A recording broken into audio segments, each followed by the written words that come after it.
Okay, the recording has been started, so want to turn the introductions over to Mary Ellen, and thank y'all for joining. So, good evening, everyone, or whatever time it is. Good day, depending on your time zone. I'm Mary Ellen Randall with the MOVE program, and I'm very pleased to introduce our speakers tonight. Jennifer Castillo is the IEEE Region 9 Director. That means she sits on the IEEE Board of Directors and represents IEEE in many decisions, and also was elected, though, by the folks of Region 9, which is Central and South America. Jen, correct me if I needed to include some other areas there. Also, Loderay Bracero, she's going to speak tonight. She's the chair of MOVE International in Puerto Rico, but I think she's also Region 9 humanitarian representative, if I'm not mistaken on that. So there will be a discussion of what was done in Puerto Rico regarding a modular application of MOVE. And I believe that Loderay will also tell us about what it's like to start up a MOVE instance, if you will, in another part of the world. If you're not familiar, we started with a prototype in the US, and we have been expanding into other parts of the world. And Puerto Rico, although it is part of the US in IEEE regions, is actually part of Central and South America. And so it's a slightly different kind of solution that was needed there. And I think we're going to get a lot of good information about what it takes to customize and get the solution that you really need wherever you are in the world. So with that, I'd like to just let Loderay and Jennifer say a couple words if you'd like to, and then take over. Thanks. Perfect. Thank you, Mary Ellen, for that kind introduction. For us, it's a pleasure, and for me, it's a pleasure also to be presented with my colleague, Jennifer, the Modular MOVE application. And the title that we chose was First MOVE Modular Application in Puerto Rico, Experiences, Steps, and Future Work. And as you may know, we will not able to discuss every detail that we went through, but we will discuss what Mary Ellen mentioned about how we applied the things that we have done during these 4 years.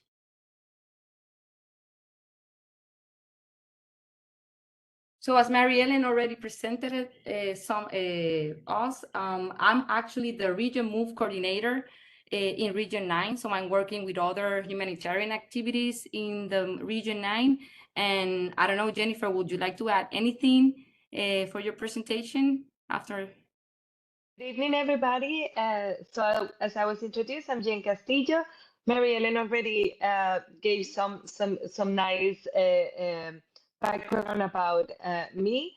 Region 9 encompasses exactly Central America, South America, and the Caribbean, which is the reason why Puerto Rico is part of Region 9, actually. I also have the pleasure to be the past chair of WIE. And most of all, I do have the super pleasure to be a volunteer, hard volunteer of MOVE, which for me in this case is the most important position to hold. Awesome. Thank you so much. Perfect. So this is the agenda that we came up to. We are going to discuss the MOVE introduction. We're going to discuss a little bit about the program, and then we're going to also talk about the modular kits, and the different phases, and the disaster response, and the communication, and the team groups. Because more than the modular kits, we also want to talk about how we organize our team to be able to apply the modular kits. And also we're going to talk about the MOVE program information, volunteer forms, the interest groups, and the IEEE Foundation.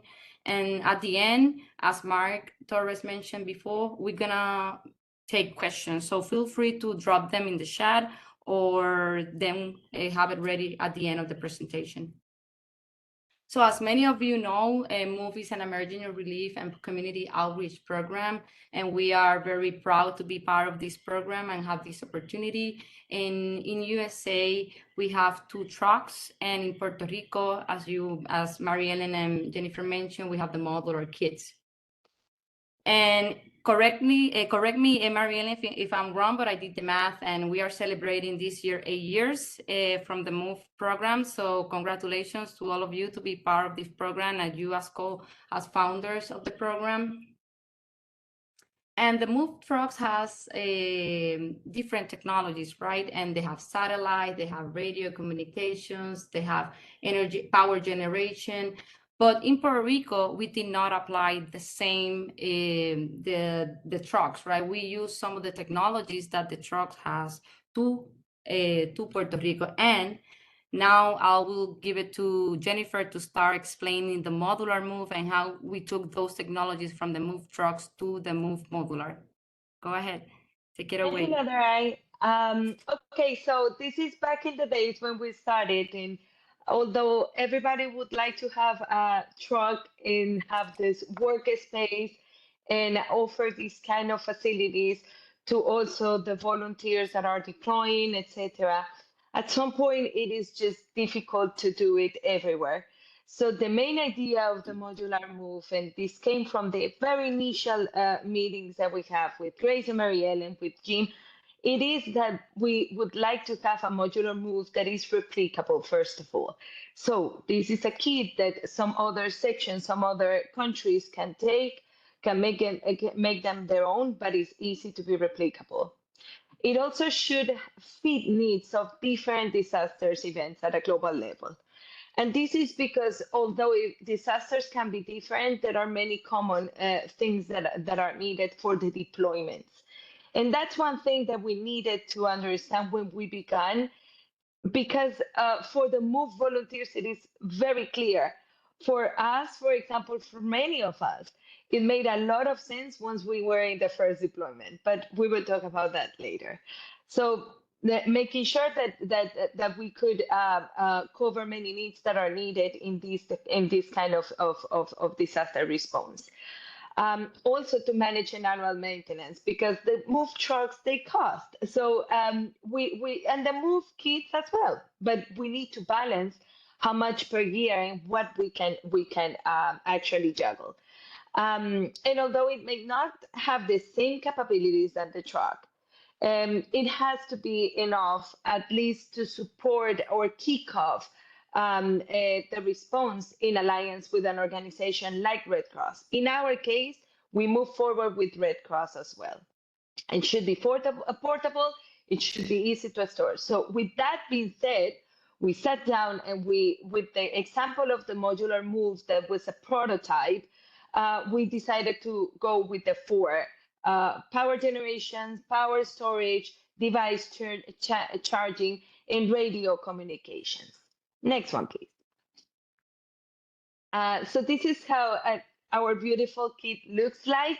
It has the solar panels, it has the inverters, or this is how it began, of course. Loderay will tell you about the second stage later. We have the multi-charger. We have, for example, the portable batteries, the radio to communicate. And this is most of all because we were all all the volunteers that you will see later we were victims of Hurricane Maria. So we truly know what it is to not have communication with anyone, or not have any electricity, not even at night to go to the bathroom. So it is really important. It was really important for us to tackle those minimum requirements for us to feel free and be for a deployment to be feasible. And also this was chatted and in agreement with the Red Cross, because this also needs to be relevant for them. That's why they call us for deployments. That's why we have a good partnership. Next one, please. So the modular kit scope has been growing. As you can see in the picture of the center in the top, you will see the Pelican cases. The main idea was that all the equipment that we have could fit in these Pelican cases. And if I may make a pause here just a little bit, it was not that easy to even identify or select which Pelican cases, let alone which radios or which batteries. It was difficult, for example, to ship the batteries to Puerto Rico. They had to be shipped in a ship. So for that, big shout out to Mike and also Christian Figueroa, that was the chair back then, because that logistic was not easy. And if I can give you a word of advice today, mind that when you are choosing the equipment and the time that you have for the project to be ready. And then once we have the kits, as you can see, it is not easy for one person to deploy the kit. So we decided to structure in a way that two people should be handling the kits. And in that way, we also, in the future, would like to have kits in different corners of the island. Right now, our operation allows us to have all the kits in one storage, and it is the storage that you see in the bottom left. And basically that storage is helping us not only to storage the units, but really if we ever need to meet, if we, I'm sorry, the slide move. If we ever need to meet, if we ever need to do any maintenance or whatever, we can go to this storage and it's a point of concentration. We have also made some testing of antennas, and again, this communication portion that I will talk about later, but this is how the scope starts to grow. At the beginning, it was just components in a Pelican box. We already have a storage room. We already have tables to make some outreach. We already have a communication portion, and this is how it keeps evolving. Next one, please. These are some examples of our participation in events from, for example, International Leadership Summits, that is a flagship event in Women in Engineering, to the International Humanitarian Technologies Conference that last year was held in Cartagena, Colombia. The main idea is, first of all, to use our tools to inspire kids to pursue their dreams in STEM fields, that they can achieve whatever they want to achieve, just like MOVE trucks also do, right? In a steady state, we really need to be productive as well.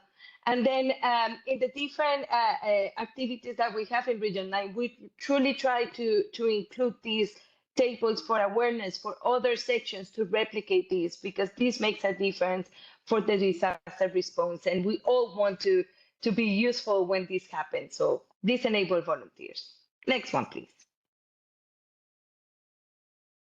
Before we carry on with the steps that we followed, we would like to give a special thank. Loderay and I are fun to thank people. We decided to remove the names because right now the list is huge and we don't want to leave anybody outside. So we decided to thank units. Thank you very much to MOVE International, MOVE USA. They took us by the hand and they took us all the way where we are right now. From including us in the newsletters to helping us to decide which were the components we actually could have in the kit. Because at this moment, we are working with donations, and we needed to be very responsible on how to execute this money. And you get into doubts. Not everybody understands which is the scope. Even the Red Cross, because it's another place in the world, another operation, they not necessarily understand what we can do. At some point, we were preparing the lists to see what we could invest or what could be useful for them. And they thought about technology, and they include, for example, a TV. So the victims could, have a little bit of a break. But then that's the understanding that we need to start, balancing in eventually. And for this, MOVE USA was paramount. Of course, IEEE USA. From the very beginning, we did feel that support from members from this unit and our international program in general. And I am proud to say that the IEEE Region 9 has been supporting this program and in my directorship, but also my previous two past directors, they also were very supportive with that. IEEE Puerto Rico and the Caribbean was the section that hosted the first meetings. We have invited every section in Western in Puerto Rico, including Western as well. But of course, initially, there were some logistics that had to be done, and the section was paramount for this. And of course, American Red Cross. We are all now volunteers, but the American Red Cross has been working with us slowly but steady, very patiently for us to understand how they operate. And they have been also very important for us to be where we are. They even gave us a home at the beginning when we didn't have the warehouse. So it is all that you can ask for a partner at this moment. Next one, please. And of course, thanks to the IEEE volunteers. In this picture, myself, I'm sorry, I hate to be the first one in the list, but Cristian Figueroa, Magdiel Mojica, Loderay Bracero, Lorena Ramos, Héctor Feliciano, Francisco Carrero, and Florencio Saez. They are all the superheroes that are behind our kits, our operation, our communications, and the biggest thank you goes for them. Next one, please. Now we can talk about the work phases. This is when it gets interesting. No, everything, but let's go. Next one, please. So this is a chart that we created to maybe try to be as clear on how to begin. The first one is the coordination. And these were the first leadership meetings that we have back in 2019. Because the main idea is that both units that are going to work together are aligned. So if you ever try to move forward with this project, okay, it could be the Red Cross or whichever disaster response entity you would like to work with, but it is important that from the leadership there is a commitment. And that's what we found with Red Cross. So my first meeting was with Lee Feliciano. We're going to talk about that later. But it was very important to kick off with that. The other thing that I made sure that I had was a partner in crime. And Loderay has been there since the very beginning. She was part of the discussions with the Modular Kits. And we had, as I mentioned before, the meetings with IEEE USA, with Mary Ellen, with Grayson, with Mike. And it was very important because at the different levels, internal and external, the alignment has to be clear. And then came the most difficult part for many, but it was one of the easiest for us, get the volunteers. We made a call for volunteers at the beginning of 2020, before the pandemic. What happened was we are all, as I mentioned, affected by Maria. So when we raised the flag, many people raised their hand because it was very, it resonated very much with everybody that this was needed and that this can make a difference. What happened afterwards is that came the stage of certification. And this is where the filter starts to come because many raise their hand. But whenever they have to do all the hours of training with the Red Cross, not everybody finishes. But it's okay. We had a secret weapon, Loderay. She made this chart and a form, and she would follow us on follow up on us to make sure that we were finishing our certifications if we enroll in the Red Cross. I really believe that this kind of follow up, this kind of commitment makes a difference. And also, as you can see, in that a specific moment, pandemic came. So we were all at home.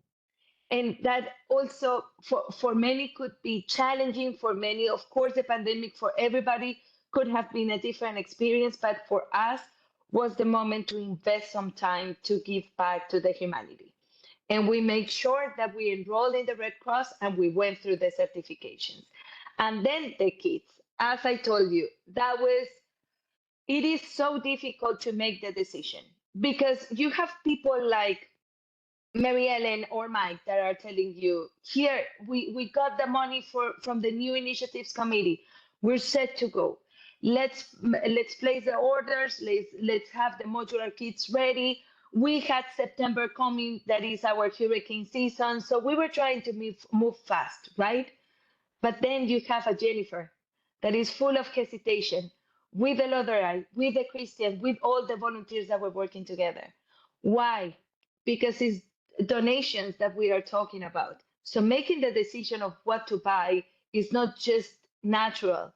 We had to be accountable. We had to be responsible. And for that, we had a secret weapon, Grayson. Grayson has been in many deployments, and he said, okay, this is what actually can make sense in a smaller place like Puerto Rico. This is how we can move forward. And boy, oh boy, he was right. His reinforcement to what we had to do was really paramount, and we moved forward with the orders, and then we could start our process. Next one, please. So we are wearing our vintage t-shirts today. This was the first one that we got. And this was our first picture together as a team. I really want to reinforce how important this was, because this was during the pandemic, full of uncertainty, and yet we decided to give this time to make this project work. We enrolled as volunteers in the Red Cross on March 2020. Again, at this moment, we were all Puerto Rico and Caribbean section members. Again, this is open to any member in Puerto Rico for sure. Right now, I am from Western Puerto Rico because I moved. In Puerto Rico, it's depending where you live, that's all. And at that point, we started with 9 active members. We devoted more than 1,000 hours in training, technical support, and hands-on activities because we found a way to help the Red Cross beyond the disaster response. And I will talk about this later. Next one, please. Then we received the kits. I already told you the hesitance and everything, but we received the components. So we decided to do a nice gathering. That was Christian's house. He served as the warehouse during the first months of the project, and we will never stop thanking him, and his wife that also almost kicked him out with the boxes. And no, she's also a volunteering move, so it's just a joke. So we proceeded with inventory. We have a list of everything that we received, and we proceed with testing. And it was important also to understand how to operate, how to store, how to maintain. This is not something that because you don't use it during many months, you can just forget about that. You need to turn it on once in a while. You need to maintain it. So this was very important for us to gather as a team, but also to understand the tool that we had in our hands. Next one, please. And this is the lovely kit as it started. As you can see, we started based on power and some communications with the radio. But that's the hand radios, that not the ham radios, but only the portable ones that we can just, the walkie-talkies. We can talk in a certain distance, and that's the first stage, the first phase that we determine. So you can see the solar panels, the electric inverter, the multi-chargers, the cables. Here we're missing the batteries. And as you can see, are simple things, but they really can make a difference outside. Next one, please. Again, shout out to Move USA and the newsletter. This didn't only help us to, in the future get more volunteers. This also encouraged a lot our own volunteers. Because it is important. It is important to keep the volunteers powered, engaged. As you can see, we were making antennas, testing, and all during the pandemic with our masks and everything. So it was really a commitment from them. and also for other members to know that they could make a difference with us. Next one, please. Now let's talk about the Red Cross partnership and what happened with us. And I do need to say we were lucky because as Mary Ellen says, Puerto Rico is a U.S. territory. So the MOU that we have with the Red Cross automatically applies in Puerto Rico. So we didn't have to go through that process. And I really think it made it easier for us to start the conversations with Lee Feliciano, that is the Red Cross leader and the one that with whom I had the very first meeting. For you, if you are in another country, just find which is that partner you can support. Because at the end of the day, our disaster response cannot be directly to the customer, to the victim. We don't have enough resources for everybody. But other partners like Red Cross do or does, and you will have a partner locally. Make sure that you contact them, make sure that you work on an MOU that is going to set the record straight and the ground rules that you can move forward. Next one, please.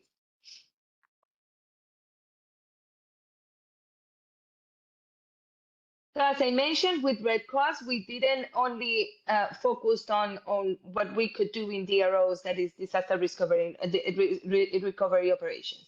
We also assessed a lot what we could do in a steady state. So the first one, again, the training and the volunteers and initiation. I already talked about this a little bit. And then as they discovered that we have the best volunteers in IEEE, because we do, they wanted, of course, to develop us to leadership positions. So some of us had a career path, and we took advantage in March bootcamp a couple of years ago to get some positions as supervisors. So, for example, Loderay has a supervisor position, Francisco has a supervisor position, and that's how it has been flowing. Some of us, for example, had to decide to, you know what, I can be a member, I cannot be a supervisor for time commitment, and we decided to stop. It is okay.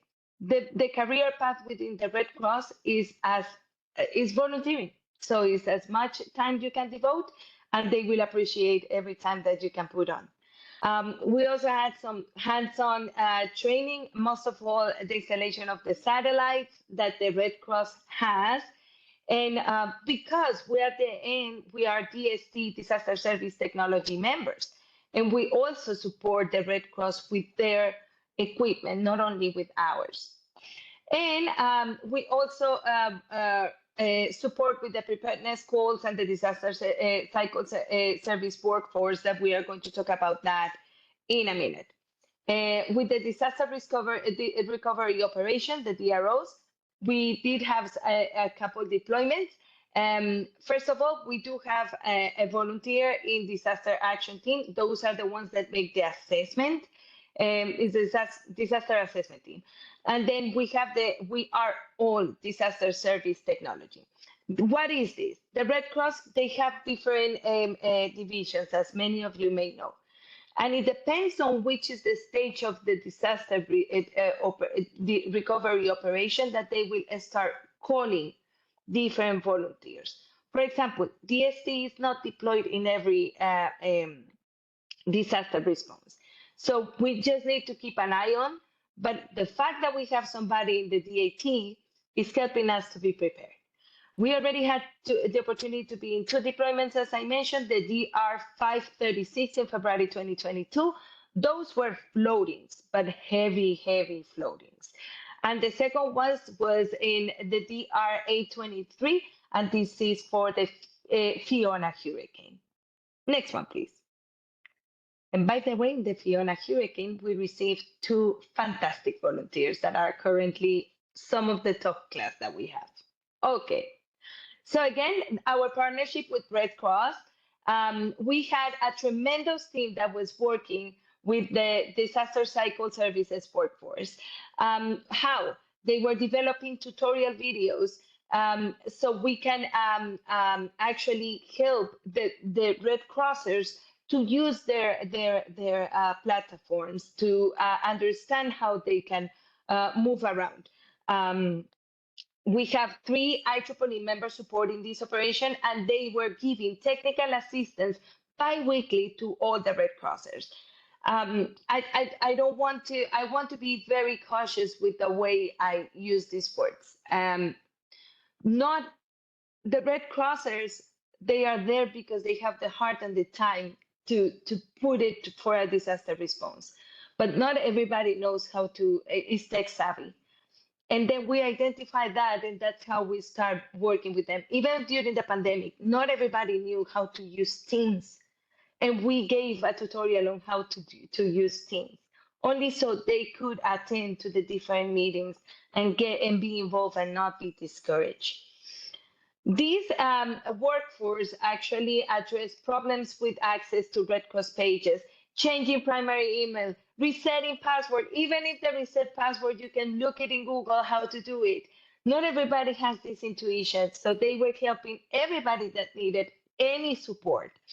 Unblock accounts, recording hours in volunteer connection, because the volunteer, the Red Cross needs the record of the volunteers' hours, because that is part of what they report to donors.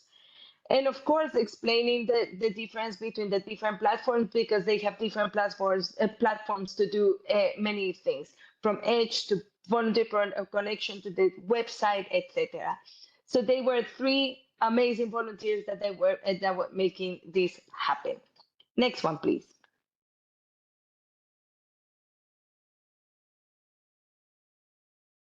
And of course, in a steady state, we are also testing our capabilities.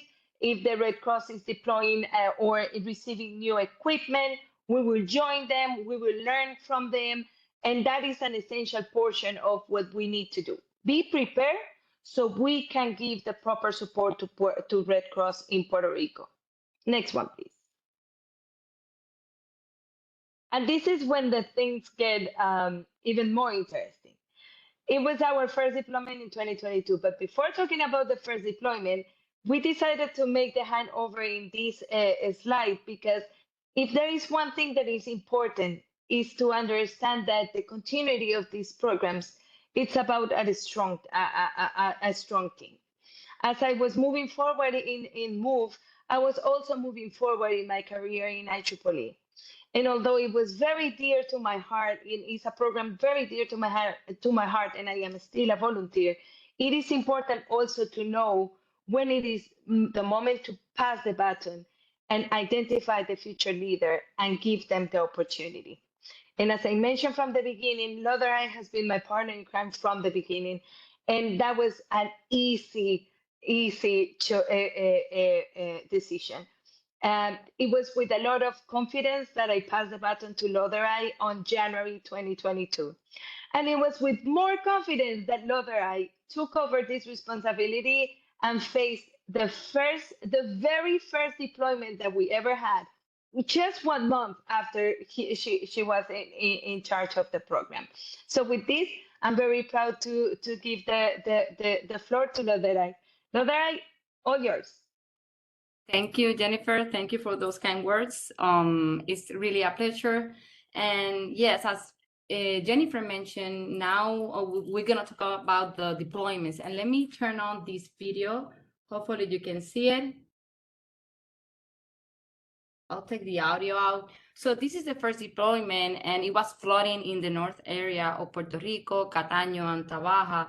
And we did not wear disaster DST, disaster technology associates, but we help with the response in this section, in this part of the disaster. And for us, was very important because we learn, as Jennifer mentioned, from the Red Cross.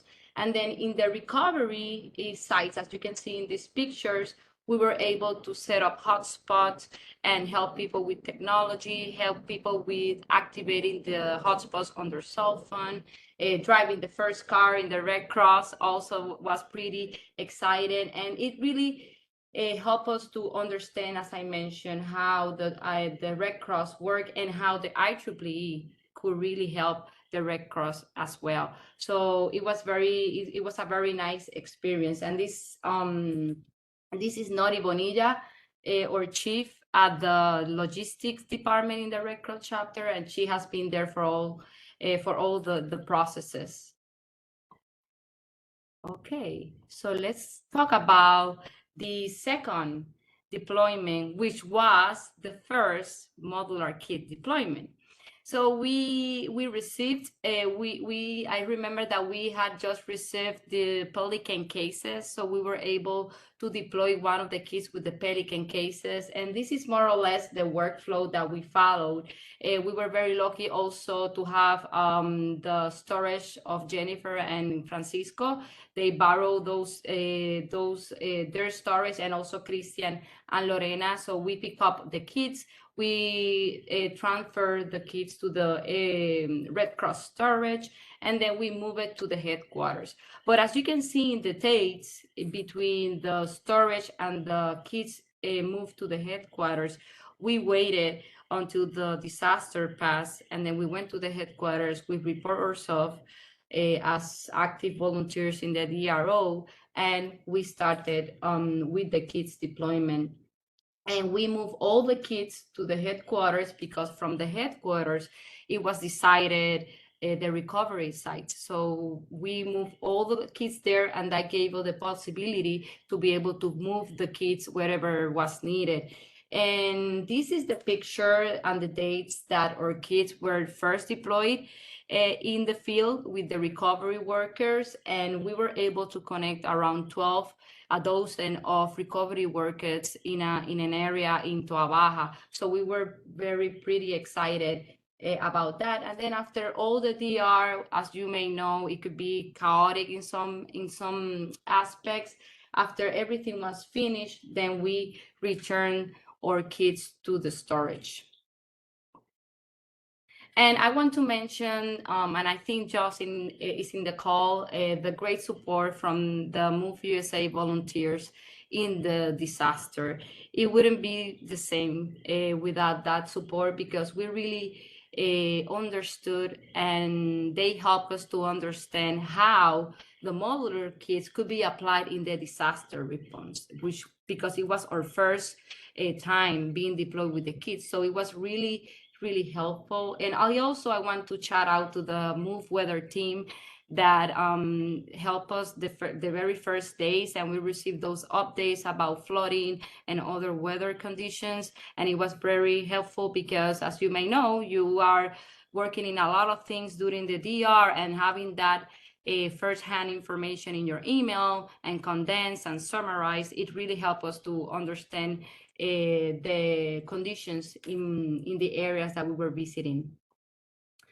And as Jennifer mentioned, the phase one was to have the inverters, the solar panels, and all the energy components of the kits. But we started the phase two, which was to integrate the radio communications. So we tested the antennas, we bought the high frequency radios and antennas, and the last step that we follow was to add the satellite internet, and I'll talk about in detail about these steps.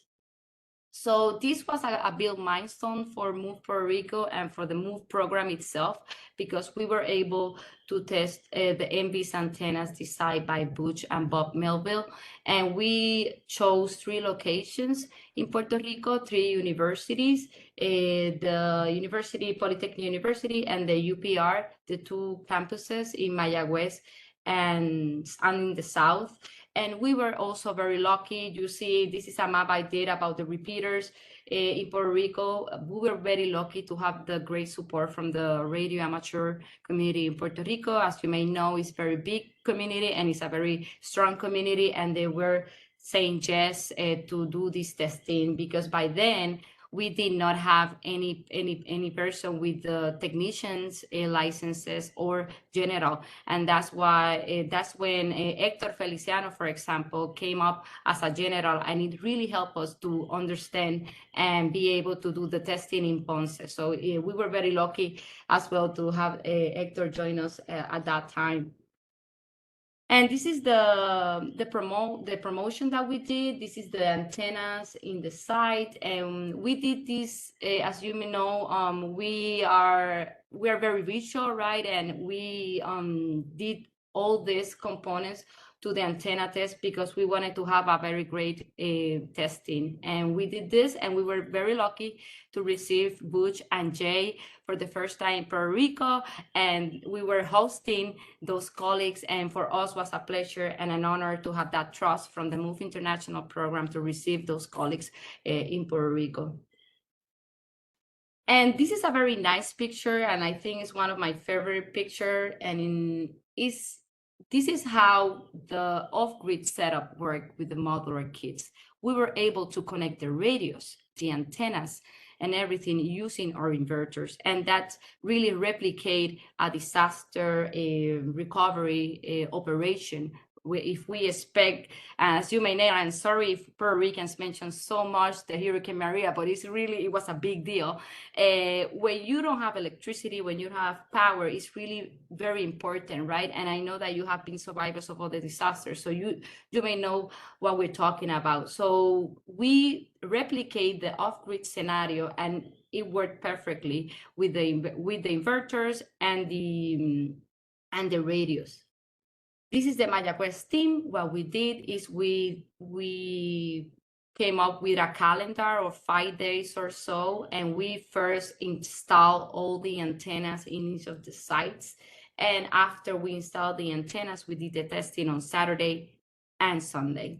And I'll show you some pictures. Other pictures. This is the Ponce site team. This is the San Juan site team. And we were joking between the team because this was the best site because it had a lot of trees. So it was very fresh. It was a really nice area in San Juan. But as you saw in the map, we distributed the locations to really test if the transmissions of the MBS antennas can surpass the mountain range in Puerto Rico. And we were also lucky and had the honor to present the results of our paper, and I believe it will be published soon in Explore, and we presented it in Colombia in the International Humanitarian Technologies Conference, and we also participated in panels. So it was really a good way of showing how the science could be applied in the field, and we were very, very excited about this. So in summary, and this is just a summary, coordinating everything, it has a lot of steps, but we first discussed the antennas designs with Butch and Bob to understand really the extent, the sites, and everything. So that's why we chose open spaces without electrical wiring, without anything that could affect the transmissions. And we contacted the radio amateur community in Puerto Rico. We had meetings together with the radio amateur community, and we have meetings together with all the universities, collaborators that were with us. And we did the promotion. And after we had all that covered, we then created the teams. So we had a kit in each of the sites. Now Puerto Rico, and I don't know if we have mentioned, we have 3 kits in total, right? And we put all 3 kits around the island with the antennas. And then we did some listing of all the equipment needs, some Home Depot list. I'm sorry for the free promotion, but we tackle all those details.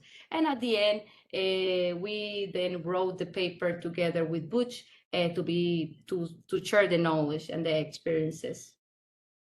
And the lessons that we learned from the testing, it was that the first radios were not feasible for our purposes, and they had a lot of distortion. So we bought new radios, and we did the testing, we configured everything, and we inventoried everything. And also it worked perfectly. The future work, and I'll mention it, is to do further testing and future testings as well. And again, Pelican cases, you will see a lot of Pelican cases in our modular kits. We decided to use this design for the modular cases. And as you can see, we label everything, we inventoried everything. And actually 2 weeks ago, Magdiel and Florencio did the updated inventory of all the equipment, because we feel very fortunate and very responsible to taking care of everything that we have from the MOVE program, even a pencil. So this is a way of us to protecting all the equipment, to inventory everything, and to really have that tracked down. And this is the Starlink, the Starlink router, when we did the testing, and it worked again perfectly. And we are creating the documents to document all the details, all the technical details. But it was very nice because all the team work on this testing, and we were hosted by the Red Cross. As Jennifer mentioned, Red Cross is another home for us, and they're always very happy to help us. And it's a good thing to have that relationship with the Red Cross, because it gives us an area to meet, an area to do the testing, and secure area also to manage all this equipment. And this is the colleague Carlos Carrasquillo, who was with us that day. And these are the kits with the backpacks that we bought for each of the volunteers and each kid. And we were very lucky. This is like the protocol photograph that we always take, emphasizing the Red Cross in Puerto Rico. And we talk about all these things, all these details, but as also Jennifer mentioned, we are very conscious about the volunteer, about how they feel. How are you feeling? How do you have any doubts and all that? And we gave them opportunities. We tried to integrate them into the work and share the knowledge and help them to develop their leadership. And one of the things that we have done is to have one-on-ones directly with each one of the volunteers to really understand how can they help us, right? Instead of us giving them tasks directly, maybe if we know their interests and we know what is the time commitment and what they can give us, we will be able to better encourage those volunteers to continue in the MOVE program. And this is not the Beatles. This is just we were very excited that day with the Starlink configuration. And as also Mary Ellen mentioned, and hopefully Mary Ellen, this takes some of the general steps. I know there's a lot of details about how the modular kits were created, but first of all, we can say that we have to establish the needs of the area that we would like to apply the modular kits. The modular kits could grow, right? It's like the models. It could grow, you can add things or eliminate some of the things, but we have to think about the needs on the area. And we learn, and this is not necessarily in the order that we applied it, but it's very important to have the storage location where we're gonna put the items, and it's better, it's optimal if you have the storage before receiving all the equipment. And the equipment purchases, devil's in the details, right? As they say, it's really time consuming to understand the needs, and working with funding that is donated. We also have to be very careful, and this takes a lot of time. And the configuration of the equipment is also part of the modular creations, because we really need to understand the equipment that we just received if we want to apply it in a disaster recovery operation. And the inventory, as I mentioned, is very important because it gives us the opportunity to have a list of everything that we have, right? And that's accountability as well. And Jennifer also mentioned it, but the protection cases, that really takes time to really understand the measurements and understand everything and what things you would like to put inside the Pelican cases.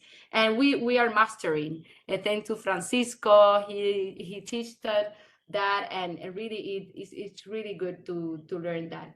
And finally, the price inventory, and it's very important because that helps us also for other processes inside the IEEE.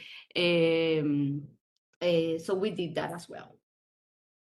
And this is a general structure of the communication channels that have worked for us. I'm not saying that it necessarily will work for everybody, but at least this upper area have worked for us.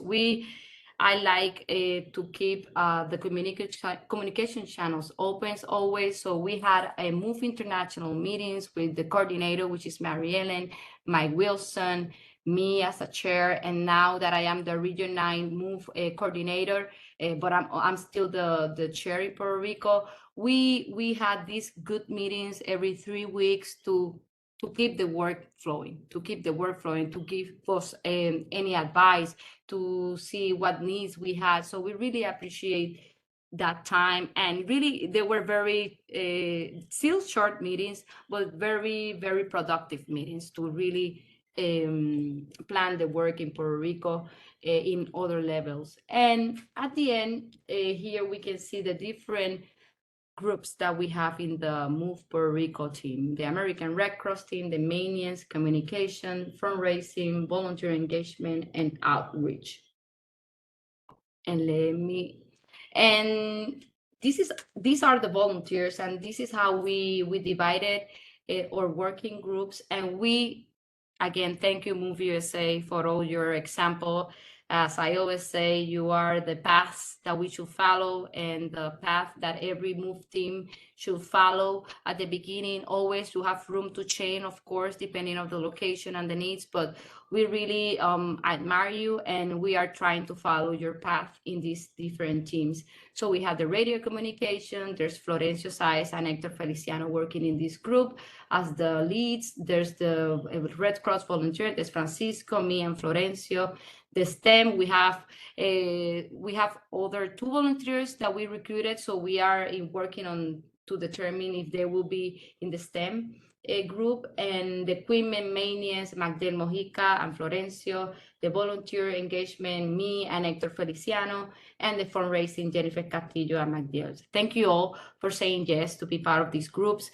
And this point out what I just mentioned about creating the groups and giving the opportunity to develop their leadership in each of these groups.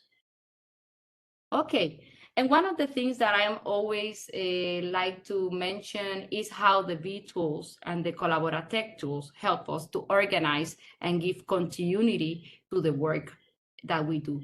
So we send in notices to recruit new volunteers, and that's the way that we have recruited Hector and Florencio. Actually, Florencio, we send in notices during the disaster recovery operations, and so that was very, very good for us. And we created the events to follow all their activities, and that was a lesson learned through the years. And some of the things that I'm very proud of it is the volunteer forum using V tools, and that was created with Hector Feliciano. And we created this V tool in order to have and collect the information of the volunteers who are interested in the MOVE program. And again, we don't have to deal with the spacing or Gmail account or anything. It's everything on the servers of the IEEE. And we created also the Collaboratech workspace to store the presentation, documents, and more, also learning from the example of MOVE USA. Okay, and these are the general steps that we said that are to start the MOVE in a new location. First, you have to communicate with the MOVE International Program right now, Mary Ellen, and see and talk about your interests, and then develop a work plan and maybe have regular meetings. But we really encourage the groups to really have a group of volunteers, a team of volunteers, because really maybe you can have the money to start the program, but if you don't have the volunteers, that's the key things to have if you want to create a MOVE in a new location. and the disaster relief organization partnership. We, in our case, we were lucky to have the Red Cross MOU with the IEEE, but each location, each area, each country could identify other recovery relief organization and then talk about that with the MOVE International Program. And the funding is very important. We right now we are being funded by the new initiative program, but there's regional also level funding section, and that's very important also to identify the funding for them to start the MOVE program. And lastly but not least, the training. We have to build capacity for the volunteers to create the MOVE program. We can take the Red Cross training. There's plenty of training in the Edge platform. Some lessons learned, and these are just some, right? But there's a lot. Volunteers and communication are crucial. In the DRO, nobody could step in the toes of on another colleague or vice versa. You really have to communicate and to know your role and to be clear about that. And communications is very crucial. The MOVE International and USA support was crucial to start the process. And the Region 9 leadership and the Puerto Rico Caribbean section, it was really, really helpful to all the administrative aspects of creating things, of receiving equipment, and the volunteer recruitment and the funding and more. And having recurring meetings with the team help us to keep engaged. And the delegation also is key for volunteer engagement. Sometimes we feel that if we do it ourselves, it's better, but not. You have to let other volunteers to really take off and do their things, and maybe you can give them feedback and vice versa. But it's really important to delegate and to give them the opportunity to do activities and more. And we also learned, and maybe it's different from other areas in the Red Cross, but Puerto Rico chapter had a big need of disaster service technology associates. Most of the disaster, they needed to wait for colleagues from the USA to come to Puerto Rico. But right now, if we are able to be deployed, we can start the disaster. We can start the process in the DER. So it's really a big deal that the IEEE is helping the Puerto Rico chapter. Using vTools and Collaboratec help to organize all the work.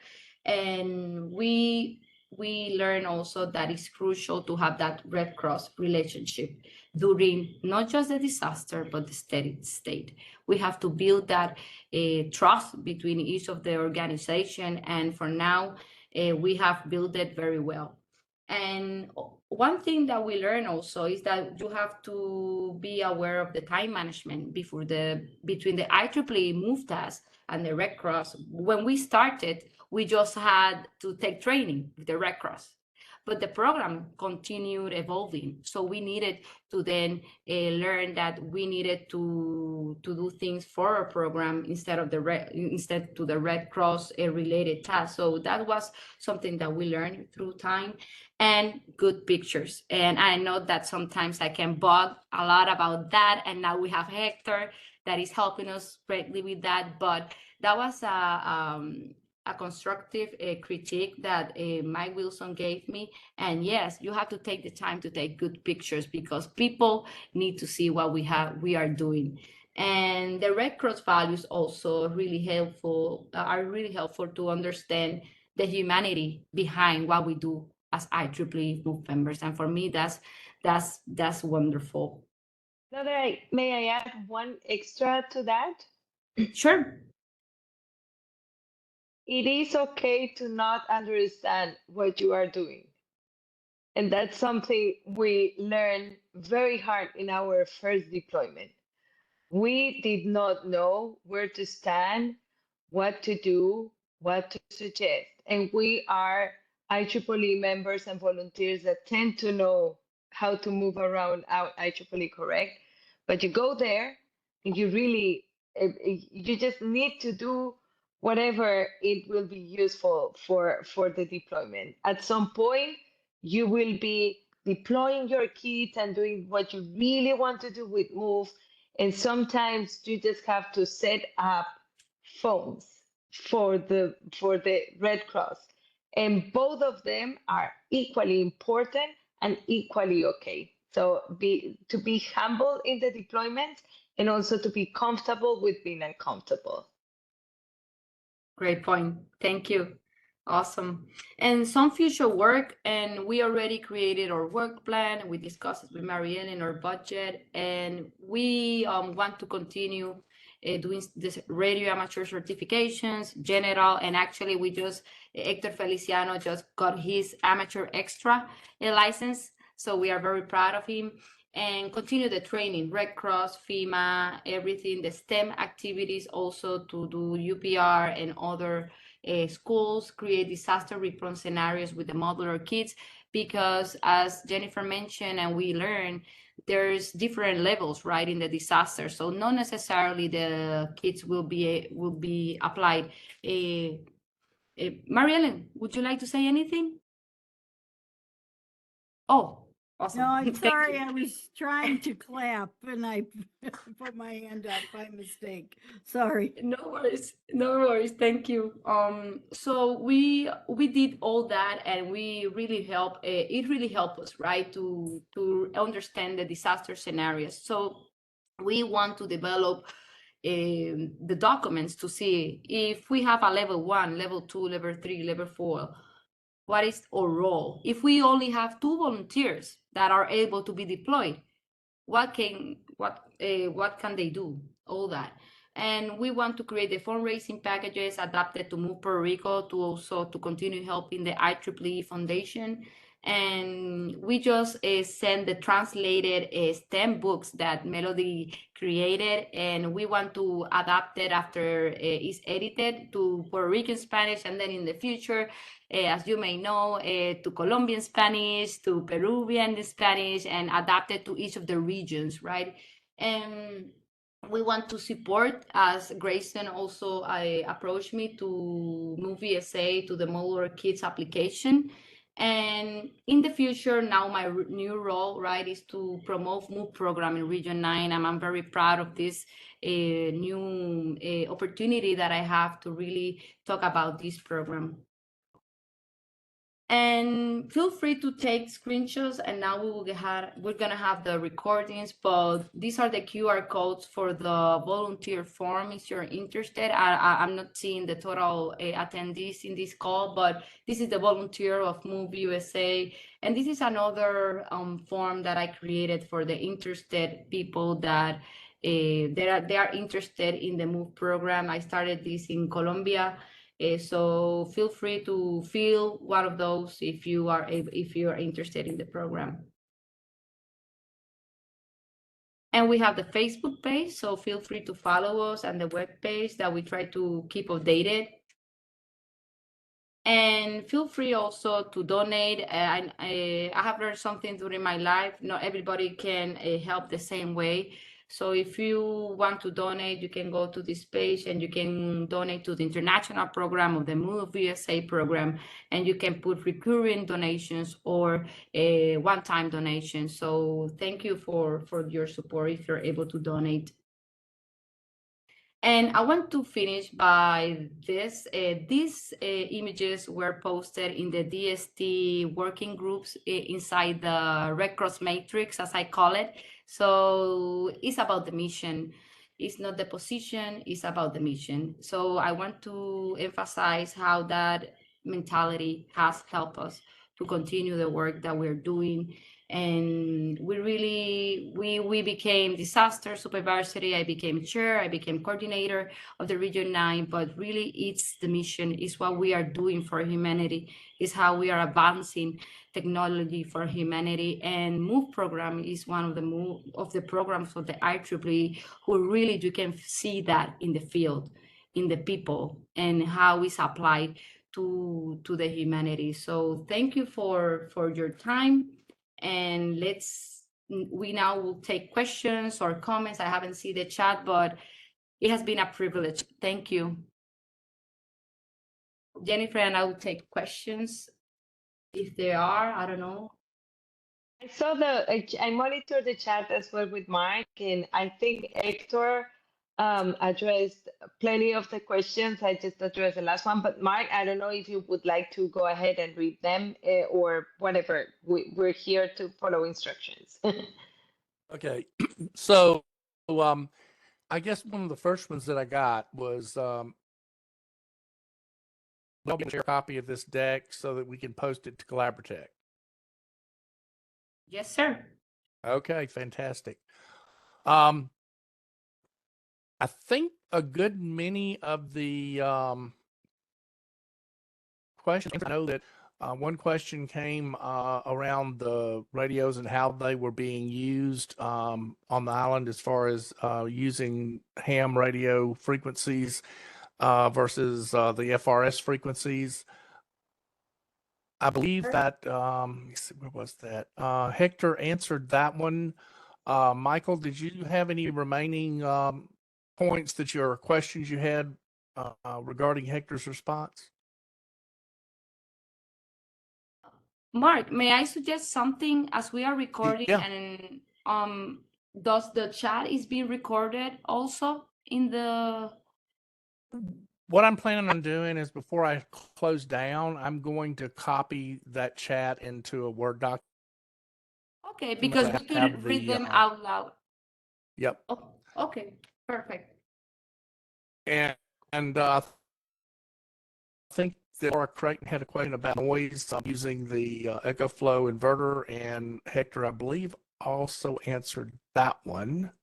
Laura, yeah. Let's see. I can add to that one. I don't know if Hector covered it, but we did not have any distortion in the radios. But we had distortion when we were charging.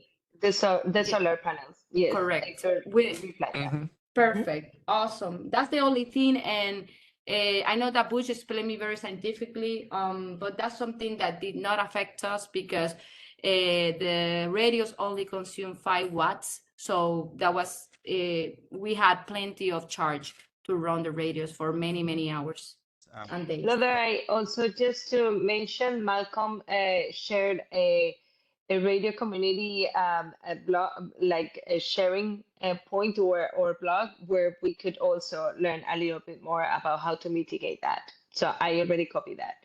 Wonderful. Yes, Loderay, can you confirm if we bought some ferrite bits, ferrite We bits did. for the noise? Yeah. Yes, we did. For every kid. Okay, but we did not test it in during the antenna testing, right? No, we did not have that by then. So yeah, so we have the ferrite rings, but we have in our to-do list to test them to see if they mitigate the noise as we wanted, as we want. Exactly right. Thank you, Hector, for being here. This is Grayson. I'll just mention that the IEEE MOVE Radio Club meets once a month, and we talk about a lot of topics related to disaster communications and different techniques. So if you're not part of that and have an interest in radios and disasters, you should try to attend the radio club meetings as well. Yes. Some of those questions that might be covered in that meeting or could be covered. David had a question about radio versus data, and I believe with Starlink, you've obviously got internet capabilities and data. Do y'all have and then I think the radio thing came from the ability to communicate from one side of the island to the other when you were had disaster road conditions, now easy travel across the island. Is there anything else that y'all are using the radios? I mean, I know you've got various things you're doing with radios, and maybe that's a Hector question, but the question that David asked is modular leaning toward radio versus data, and I think my answer, I think, to that would be that you're using Oh. both where appropriate. But It's exactly that, Mark. Yes. We want to prepare for whatever we can. If Starlink is working and is perfect data, we have. If not, radio we have. If not, walkie-talkies we have. But we're trying to prepare for whatever the conditions are to respond. Awesome. Hector, do you want to add something? Yes, I want to add something. I was ahead. discussing this a few days ago with Florencio, and the thing that you have to remember is that when Loderay and Jennifer and the people involved started this group, it was after Maria, and when Maria happened in Puerto Rico, all communications went down, and I think Starlink wasn't available at that time. So there was a lot of use of amateur radio. So at that time, like amateur radio was our first resource. And now that we have a Starlink, like data and Starlink is like our first resource, and amateur radio is like right now in like a second option right now. But as Jennifer says, is if we have to use Starlink, we use Starlink.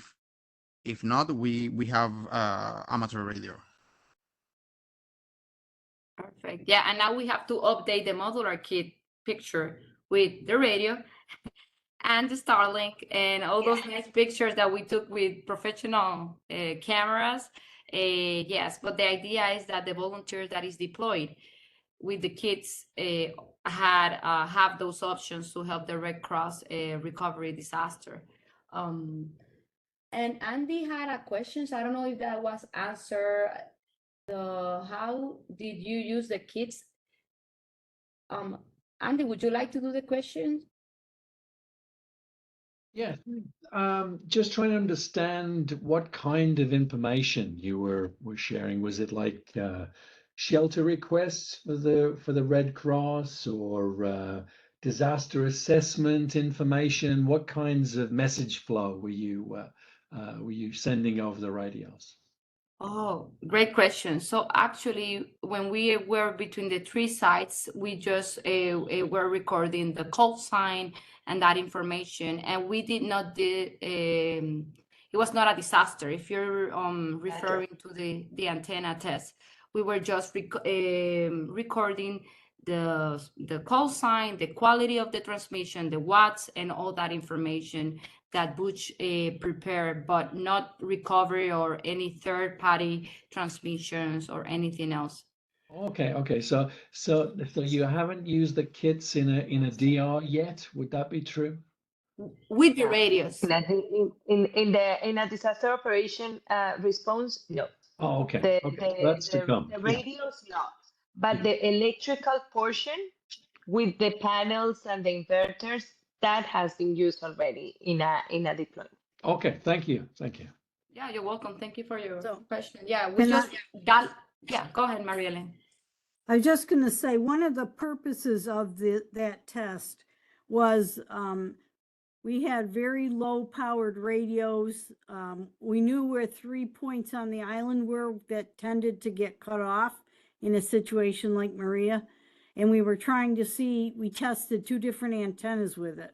One where we could do data, and one where we probably couldn't do data. And we wanted to see if we could communicate from those 3 areas using that NVIS technologies to get over the mountain, but still be low enough that we could get some kind of communication going, because it was, as I said in the past, very communication total blackout, and we needed to get something that we could run with very low power to see if we could get some initial communication going. So, but there were 2 different designs of antennas that were tested, and they were both made from things like that you can pick up at Home Depot. PVC. So, right, we were testing, you know, some very basic kind of capabilities, and they had good results with that. So that was a nice test. Thanks. Also, Maria, and if I may add to what you just said, that is very important, and is understanding that what we are doing in Puerto Rico is not only creating a kit for disaster response in Puerto Rico. We are also serving as a pilot for many other things. For example, Starlink cannot be everywhere. Not every not every MOVE initiative outside Puerto Rico or the US can initially afford paying a Starlink, you know? So it is important that they have other options. And what we are doing is serving as a point to test other options. So in the future, other MOVE, they can choose, okay, we will have this electrical portion, but we cannot have a Starlink, but we have this other option. Could be the ham radio, could be the antennas, could be whatever it is available for them. The antennas, Mary Ellen hit a point really beautiful, and it is that they are done and designed so you can buy things locally, even with a disaster on top of you. So those are things that we already can tell the people, this works, go for it. It doesn't necessarily going to be that we are going to use it in Puerto Rico for everything, but we already have something to share. Exactly right. See Perfect. that John has his hand up. John, did you want to ask a question? No, I just want to make a couple of comments. Loudray, I don't know if you remember me or not from Fiona. Of but, course. You How and could I- Jennifer, an excellent presentation. Your passion and dedication clearly shows through. The latter part of Fiona, you did get to test your battery charger inverters, and those were invaluable at the remote sites to have some electricity. Otherwise, there was nothing at all. So it's wonderful. And clearly the cooperation and coordination between the IEEE and the Red Cross, we need more of that among the organizations. My hat's off to you. Thank you. Thank you Thanks for for this that. kind words, Thank John. you. So nice to hear Yes. from you. Oh. Thank you. Thank you. We're still alive what- and moving. One thing I want to point out is we still have over 40 people in the presentation. That's saying a lot that we haven't lost, you know, but a few people if so. I think everybody is giving y'all a round of applause just by the fact that they're staying here this long for the material. One thing I did see was a question. Let me see. Lee Welsh had a question. We probably can answer this. It's about other areas within the Caribbean or maybe South or Central America that Yes. y'all are working with Yes. to move this forward in those countries. Yes, that's the plan. That's the plan with the work with Region 9 for now. We are just in Puerto Rico.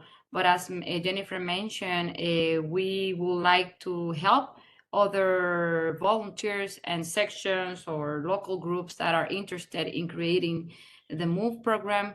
Yeah, for now, we are the only ones in the Caribbean, the Puerto Rico team, but yes. So I would like to add something to that. What we're trying to do is what we are doing is consolidating like a manual of operation. We want to have a document that we can share with people beside this presentation to tell them, okay, this is what can entitle to have the MOVE. And we have made a lot of efforts to do this in other areas because we do have disasters everywhere, right? And one thing that has been a bit difficult for us to move forward, and maybe that's why I mentioned a little bit about this in the Red Cross first meetings with Lee Feliciano, and it's the MOU. And it is because Red Cross doesn't work the same in every country. So how Red Cross operates in Puerto Rico is different on how they operate, for example, in Ecuador. So in Ecuador, not only that, is the relation between FEMA and Red Cross is different. For example, the relation between the government and the disaster response entities in Ecuador and the Red Cross. So it is the point where we have to identify the correct local partner to make this work. So at this very moment, I would say we're ready for the kits to be replicated. I really think one of the biggest roadblocks is to understand how to develop that partnership locally from scratch, which is something we actually could piggyback on Move USA experience, to be honest. But that's something we're willing to explore.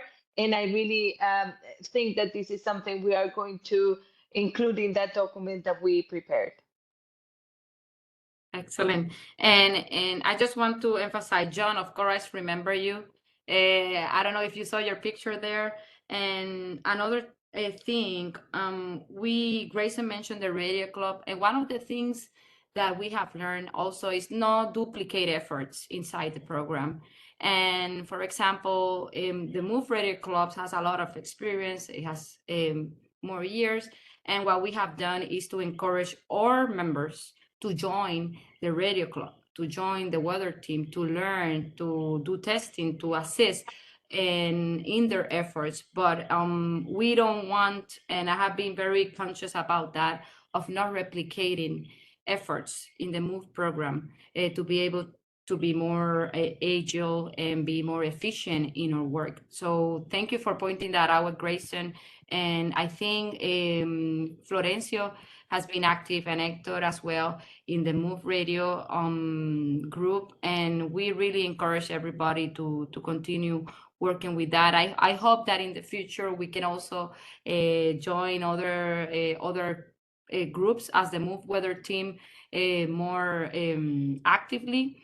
But definitely, yeah, that's the way to go and to continue the work. Any more? This is maybe a more Hector question, but suggestions from the radios antenna. Okay, well, we can circle back with you with that information, Malcolm, and yeah, definitely we will do that. I think it's more a suggestion. Yes, yeah, we can circle back with you and do the testing. That doesn't hurt. And yeah, perfect. Thank you for Lovely. that. Those comments. Yes, Grayson, we do have a mountain range in the middle, and actually, the as mentioned by Loderay, the point in the antennas testing was locating the antennas so we could have that interference or that situation that the mountain chain could give us. And we are happy to report that it was not really a difficulty for anything. Definitely. The highest, Okay, for your fantastic. reference, yeah, just a sec, Mark, sorry. For your reference, the highest point in Puerto Rico is 1,300 meters. And I can later share the actual graph that we did with Butch for the paper, where you can see the distances between each of the sites, and you can see the profile of each of the points. So yeah, it was really a milestone to be able to communicate with the MV's antennas. Go ahead, Mark. Apologies. No, I just was going to say, it's already 10:30 your time, so I, want to respect y'all's time. But do we have any other questions? Or Mary Ellen, would you kind of put a bow on the presentation here? I have one more question, if you'll take it. Hey, John. Louder, you spoke about Starlink. Could you tell me about your experiences with Starlink so far? Yes, we did the testing, John, and we were able to run and send documents, log into volunteer connection. We had around 160 megabytes, so it was really great. But we need to do further testing with all the inverters and all the other equipment. But it was really great.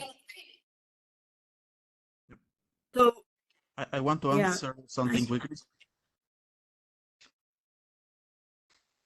So Malcolm was asking about digital modes in the radio. We haven't tested digital modes in our antenna tests, so we haven't sent data over the radio. But we plan in our future this year, we are planning to do so.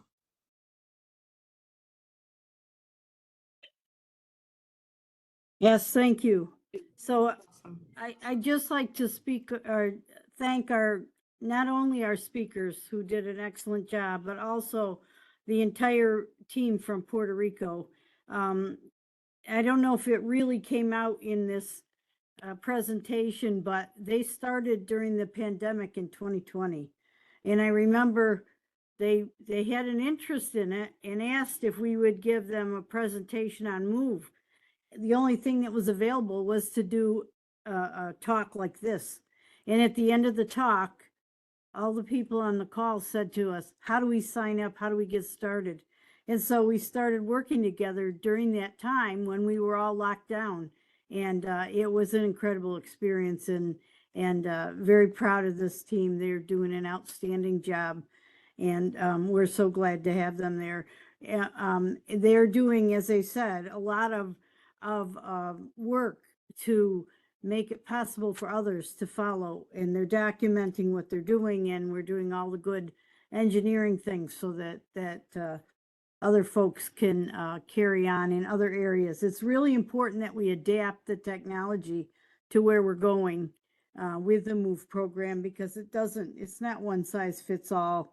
We're working with India right now, and they're going to have a truck shortly, but it will be smaller than what we have in the US, and it will be a more modular kind of a unit. It'll be something in between what we have in Puerto Rico and what we have in the big trucks in the US. And we keep trying to make the program better with the newer technologies, and we keep working along and trying to share the knowledge with everyone. I will tell you, we do have Starlinks on the other trucks that we have, and we've been using them in addition to the stationary satellites. So we've had good luck with them so far.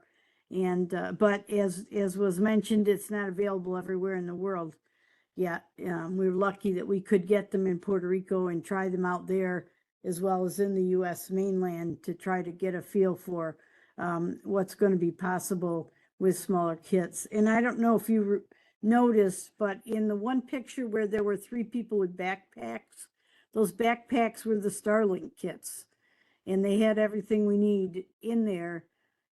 I can pick it up with one hand. Those of you who know me, I'm not very big, but I could pick up a Starlink backpack with one hand. It's easy to carry on and back. So it is a powerful kind of tool in our arsenal. And we can certainly, yes, here it is on the right. Those are the kits that have the Starlink dish in it and everything. And 5 foot, so not yeah, that tall either, Mary Ellen. yes, yeah. So they are pretty impressive in the lightness and the size, and yet we've still had excellent results using them. So so anyway, again, thank you. MOVE is about the people, and you met some really impressive folks tonight, and we're very proud of the work that they've done. And thank you so much for all you do for the benefit of humanity, right? So thanks, I really appreciate it. And I'm sure we can get any other answers that you need after the program, if you have further questions. But thank you so much, and thank you. Thank you. If you can stop the recording if you like, and I can stay a few minutes if people need